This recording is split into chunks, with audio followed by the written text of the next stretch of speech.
Bem-vindos ao canal. Hoje eu vou falar para vocês sobre o livro A Guerra das Salamandras, de Karel Čapek. É um escritor tcheco, ainda do antigo Império Austro-Húngaro. Ele viveu dois momentos dessa história, né? Nasceu no Império Austro-Húngaro e continuou vivendo na antiga Tchecoslováquia depois do fim do Império Austro-Húngaro. Essa obra é de 1936. A edição aqui da Record é de 2011. Está esgotada, mas existem outras edições disponíveis também esgotadas, mas num preço acessível.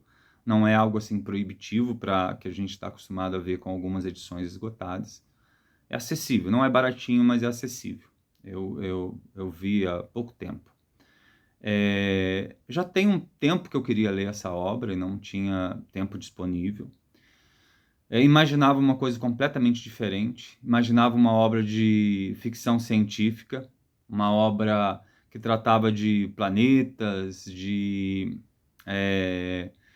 do próprio planeta Terra dominado por salamandras, enfim, imaginava uma ficção científica em moldes completamente diferentes do que a obra é. Na verdade, a obra que se inicia com um capitão que está em busca de pérolas, então ele procura ostras para extrair pérolas. Ele é uma pessoa bem assim, folgada, gosta de beber, gosta de desfrutar dos prazeres da vida. Assim, não tem muitos escrúpulos, não, tem uma moral um pouco flexível, diria assim. E quando as pérolas se esgotam no Pacífico, na região onde ele se encontra, ele fica sabendo de um local que poderia ter pérolas, mas que é interditado, não legalmente, mas ele é interditado por lendas, por rumores que diziam que esse local é mal assombrado. Ele se interessa muito por isso. Os nativos se recusam a pescar nesse lugar, a procurar ostras e pérolas nesse lugar, porque acreditam que ele seja habitado por diabos. Eles têm um medo sobrenatural dessa região. Mas o capitão se arrisca, chega lá e encontra, ao invés de diabos, em vez de diabos, seria o mais correto, ele encontra salamandras, pequenas salamandras pequenas com relação à estatura humana, mas muito maiores do que as salamandras que estamos acostumados. De 1 metro e meio mais ou menos. E ele percebe que essas salamandras são capazes de aprender inclusive a falar, aprender a pescar, a trocar a pesca por equipamentos que elas necessitam, ferramentas. E aí ele estabelece um intercâmbio com essas salamandras e extrai muitas pérolas, até que essas pérolas se esgotam dessa região. E aí ele procura um financiador para que ele possa continuar esse projeto das salamandras, levando elas para outros lugares. E aí o que ele faz? Ele vai atrás de um banqueiro para que possa financiar essa empreitada dele. E aí a gente tem um personagem importante na história, que é um porteiro chamado Povondra. Esse porteiro, ele vai aparecer em vários momentos da obra, porque ele diz o seguinte: eu poderia não ter introduzido esse capitão à sala do banqueiro, do financiador do projeto, que acaba por espalhar as salamandras pelo planeta inteiro. Então ele vai dizer assim: olha, ninguém reconhece os meus méritos. Esse porteiro vai lamentar isso durante um período bem grande da obra. Bem, esse capitão, com barcos, ele começa a levar as salamandras para diferentes ilhas com esse projeto, assim, com uma visão um pouco limitada do que as salamandras poderiam fazer. Acaba criando uma cooperativa, mas com uma visão bem estreita do potencial dessas salamandras. Porque elas são quase que um espelho dos seres humanos em vários sentidos. Tem salamandras geniais, tem salamandras medíocres, como a maioria das pessoas, medianas, eu diria. Mas são muito dispostas a trabalhar, são muito resistentes. Em certas condições, elas são muito resistentes ao trabalho, são muito produtivas. Então, assim, elas trazem um mundo de muita fartura, de muita prosperidade. Inaugura-se um mundo novo, porque essas salamandras elas começam a fazer de tudo.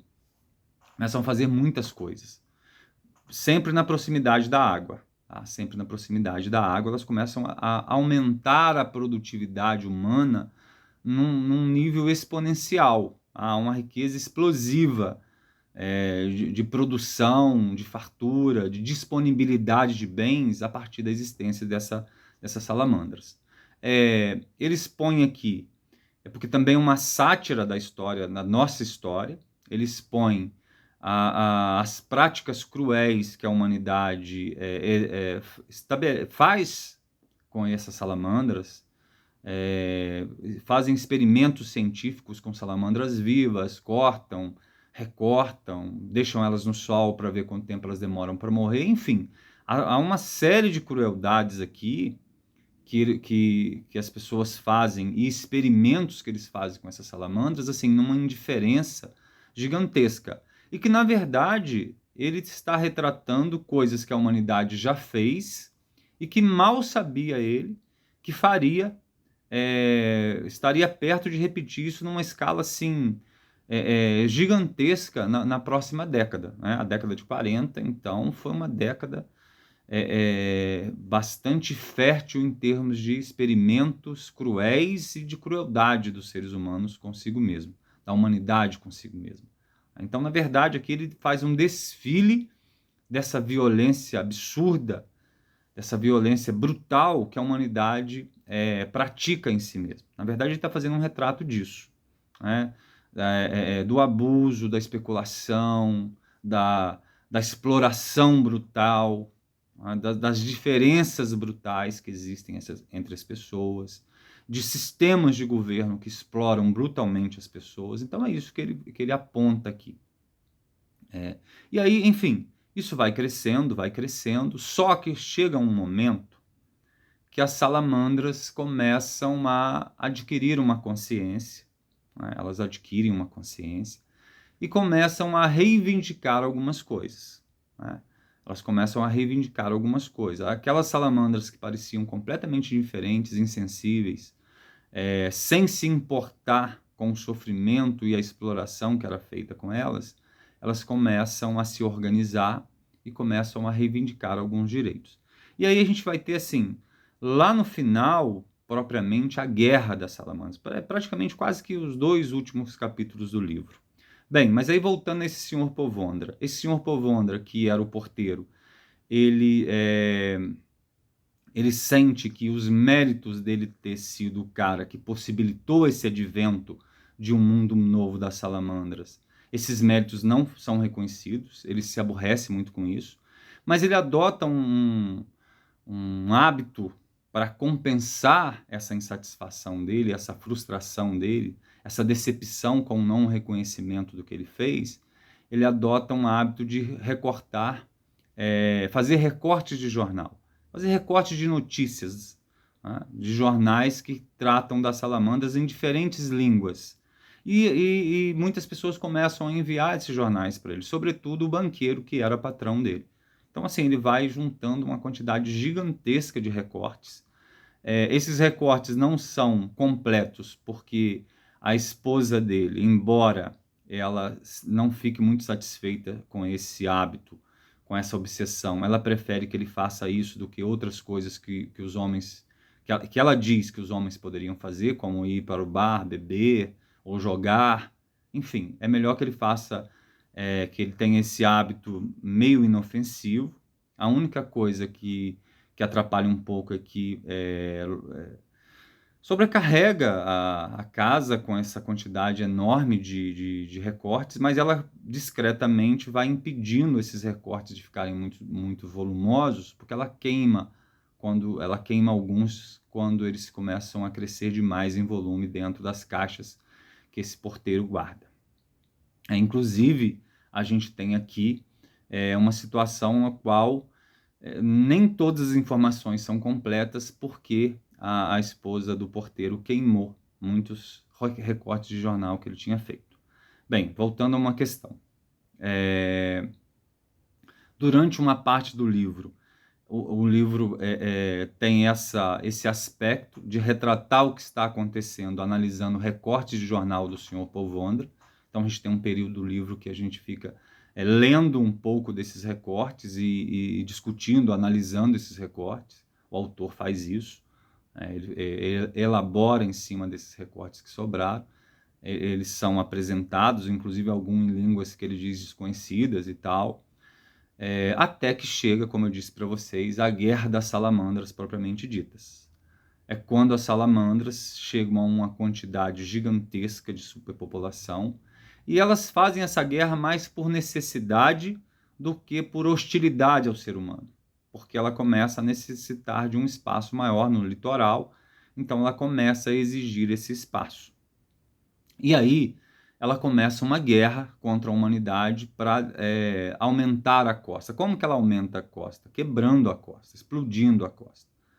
Então, assim, cidades são ameaçadas de desaparecer, portos são ameaçados de desaparecer, a costa vai sendo retalhada no formato de entradas para dentro dos continentes, aumentando o litoral, aumentando de forma artificial, quebrando a costa, aumentando a quantidade de mar e aumentando a quantidade de costa, quebrando, simplesmente fazendo desaparecer trechos inteiros.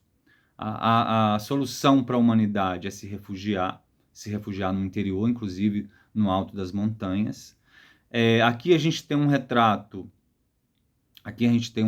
da infâmia que aconteceu nos momentos anteriores à Segunda Guerra Mundial, a covardia de tentar apaziguar um tirano sanguinário, né? Os covardes infames que tentaram fazer uma política de apaziguamento, que só adiaram a guerra e aumentaram o poder destrutivo dessa guerra, porque à medida que a Alemanha fazia exigências, esse livro é escrito nesse momento, a Alemanha está fazendo exigências, essas exigências estão sendo aceitas. Ainda não aconteceu a Conferência de Munique, que vai ser uma das maiores infâmias da história. Não digo que é a maior, mas é uma das maiores infâmias, covardes da história, canalhas e covardes da história, onde eles entregam a própria Tchecoslováquia, né, terra do autor, para o Hitler. Né, ele exigia a região dos Sudetos, e essa exigência foi obedecida numa reunião que envolvia alemães, italianos, ingleses e franceses, e da qual os tchecos não participaram. Então, assim, é um ato covarde, um ato vil, um ato infame, e aqui a gente tem isso acontecendo na Guerra das Salamandras, porque elas não conseguem fundir metal, elas não conseguem produzir explosivos, mas elas continuam a exigir dos países que forneçam a elas esses materiais. E os países se rendem a isso. Elas fazem ameaças e eles se rendem a isso, e elas progressivamente vão indo em direção ao interior.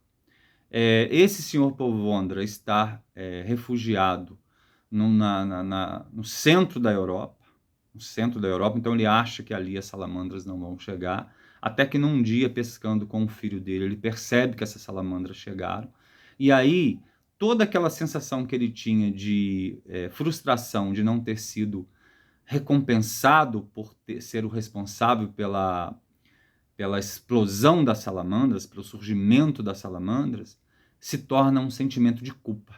Ele sente muita culpa, ele se sente o culpado por praticamente destruir a humanidade, por ter sido ele o responsável pelo surgimento e crescimento dessas salamandras. Então, assim, ele cai de cama, já bem idoso, entendendo que a mão dele foi responsável pela destruição da humanidade. Enfim. E aí, assim, eu aproveito para falar isso da infâmia, porque essa infâmia está se repetindo. A infâmia está se repetindo na história. A história está se repetindo. A gente está assistindo um momento de infâmia muito grande. O Ocidente está abandonando um aliado, numa atitude infame, covarde, canalha, a um tirano que promete que vai parar ali, que só quer mais aquele pedaço de terra. Um tirano que já se expandiu sobre outros territórios desde alguns anos, né? Há mais de uma década que esse tirano já vem se expandindo em cima de territórios de vizinhos mais fracos, porque ele não admite um regime democrático, ele não admite um regime livre, e ele acredita que a força da tirania e da violência são o bastante para resolver as coisas. Então a gente está assistindo a infâmia acontecer. Né? A reunião do atual presidente dos Estados Unidos com os representantes desse tirano reforçaram um novo momento de infâmia e de covardia e de vergonha na história. Tá? Eu sei que as pessoas torcem para lados diferentes, mas a verdade ela é uma só. A verdade ela é uma só. E a gente precisa aprender a reconhecer a verdade. E nós estamos assistindo a um novo momento de infâmia. As consequências disso podem ser muito trágicas daqui para frente. Não sei o que vai ser, ninguém sabe o que vai ser, mas podem ser. Espero que as coisas sejam menos trágicas do que se anunciam.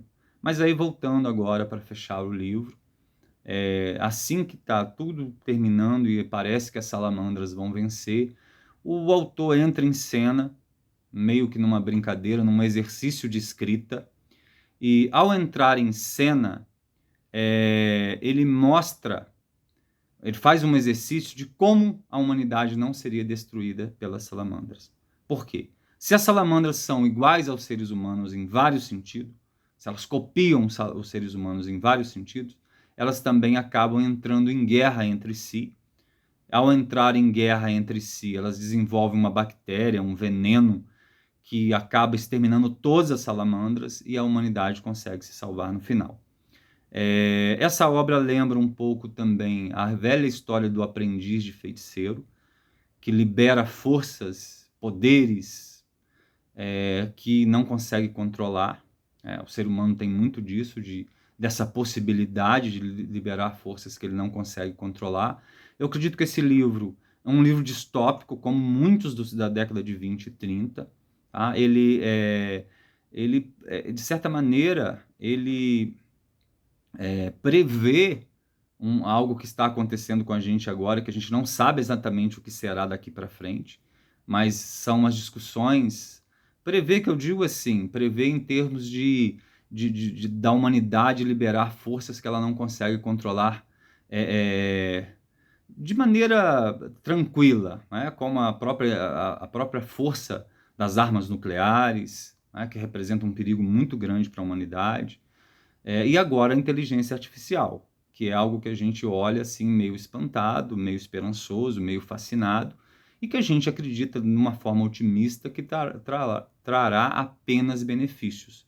Mas existem riscos também escondidos nessa inteligência artificial. Então o livro, assim, ele fala muito do que somos nós, seres humanos, a partir dessa história das salamandras, muito do que é a humanidade, dos perigos da humanidade, e de forma assim agradável, divertida, tranquila. Tá? Eu recomendo que, se vocês tiverem oportunidade, que vocês leiam, porque é um livro leve, é um livro tranquilo de ler, é uma escrita fácil e muito profunda ao mesmo tempo. Tá? Bem, um abraço a todos e até o próximo vídeo.